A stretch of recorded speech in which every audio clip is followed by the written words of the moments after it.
உங்களுடைய வாழ்க்கையிலும் நீங்கள் அநேக துன்பத்தை கடந்து வந்திருக்கலாம், அநேக பிரச்சனைகளை கடந்து கொண்டு இருக்கலாம்.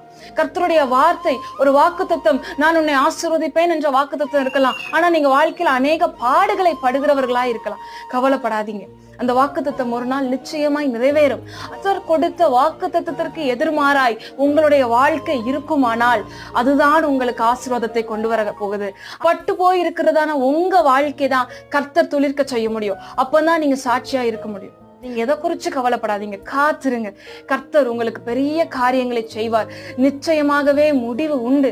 உன் நம்பிக்கை வீண் போகாது என்று சொன்ன தேவன், நீ அதற்காய் காத்திரு, அது தாமதிக்காது, அது உனக்கு நிச்சயமாய் நிறைவேறும் என்று சொன்ன தேவன் உங்களுக்கு கண்டிப்பாய் நிறைவேற்றி கொடுப்பார்.